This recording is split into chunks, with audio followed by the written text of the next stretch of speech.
আসসালামু আলাইকুম। আশা করি সবাই ভালো সুস্থ আছে। আলহামদুলিল্লাহ আমরা ভালো আছি। Guys, welcome back to our channel.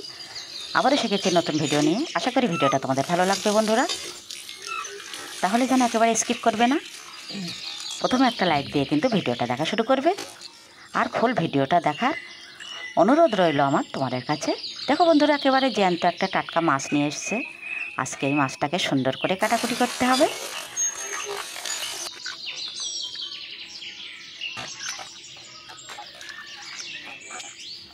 সুন্দর টাটকা মাছ দিয়ে আজকে আমি একটা নতুনভাবে ঝোল বানাবো, সেটাই তোমাদের সঙ্গে শেয়ার করব।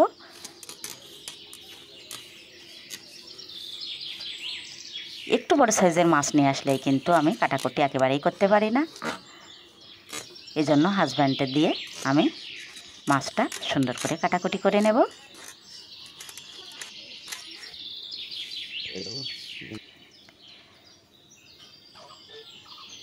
দেখে বুঝতে পারছো বন্ধুরা, সিলভার কাপ মাছ।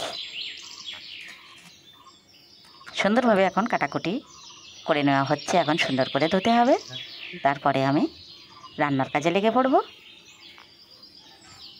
চলো তাহলে একেবারে উনানের পাশে গিয়ে দেখা হবে।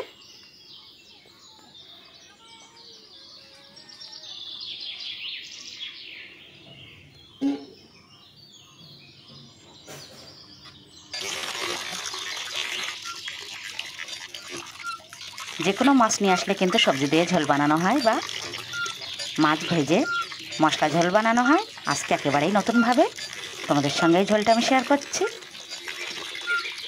টাটকা যখনই মাছ নিয়ে আসা হয় তখনই কিন্তু এভাবেই ঝোল বানালে সেটা কিন্তু একটু স্বাস্থ্যকর হয়, আর খেতেও কিন্তু মন্দ হয় না। চলে এলাম উনানটা জ্বালিয়ে দিয়ে এখন আমি কড়াই বসিয়ে দিলাম। কড়াইতে দিয়ে দেব পরিমাণ মতো তেল।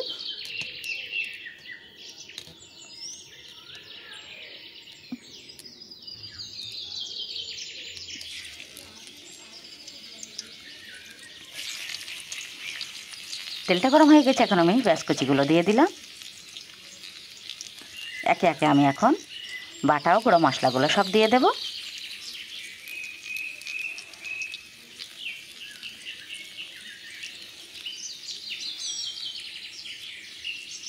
পেঁয়াজটা আমার একটু লাল লাল করে ভাজা হয়ে গেছে। এখন আমি কিছু কাঁচা লঙ্কা দিয়ে দেব।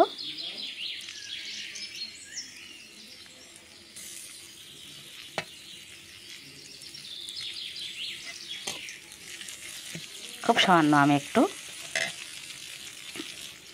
বাটনাও দিয়ে দেবো, শিলপাটায় বাটা। আর দিয়ে দিলাম দু একটা সুন্দর পাকা লঙ্কা। দিয়ে দিচ্ছি কাশ্মীরি লঙ্কার গুঁড়ো, দিয়ে দিচ্ছি স্বাদ মতো লবণ, দিয়ে দিচ্ছি পরিমাণ মতো হলুদ।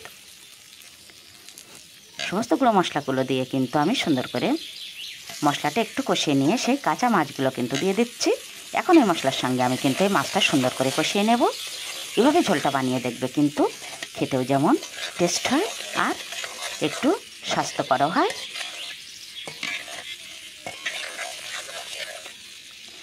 এভাবে ঝোলটা বানালে কিন্তু বেশ সুন্দর একটা মিষ্টি মিষ্টি টেস্ট আসে। এই মাছটার মধ্যে বন্ধুরা একেবারে ডিম ছিল না, অনেকটাই তেল ছিল, এজন্যই খেতেও কিন্তু খুব টেস্ট হয়েছিল।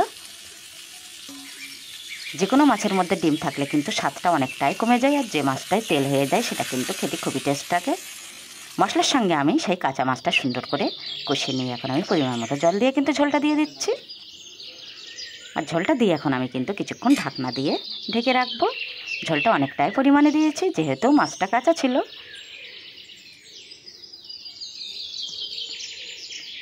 ঢাকনাটা দিয়ে আমি ফিরে আসছি কিছুক্ষণ পর। একেবারে কাঠের জালে কিন্তু খুব অল্প অল্প জাল দিতে হবে, বেশি জোরে জোরে জাল দিয়ে কিন্তু এই মাছটা ঝোল করলে হবে না। আস্তে আস্তে জাল জ্বলবে আর আস্তে আস্তে মাছটা সিদ্ধ হবে, আর অনেকটাই কিন্তু টেস্ট হবে। মাছের স্বাদটা ঝোলের সঙ্গে মিশে যাবে, তখনই তো খেতে টেস্ট হবে বেশ।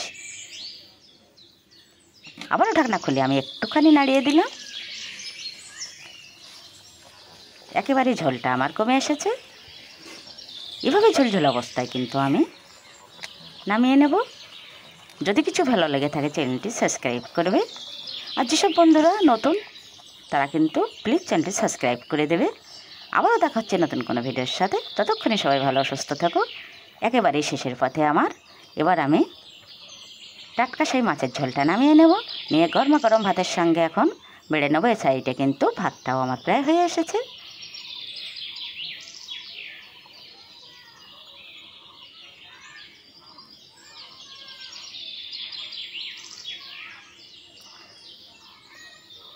কাঁচা মাছ এভাবে কষিয়ে কষিয়ে ঝোলটা বানালাম, কালারটাও কিন্তু সেই সুন্দর হয়েছে। এখন হাজব্যান্ডকে আমি ভাত বেড়ে দিলাম।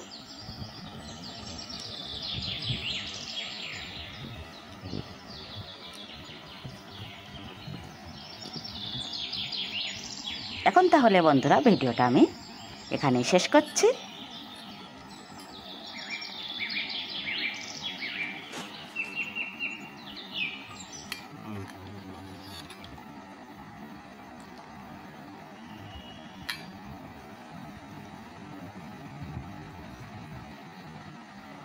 আল্লাহ হাফেজ।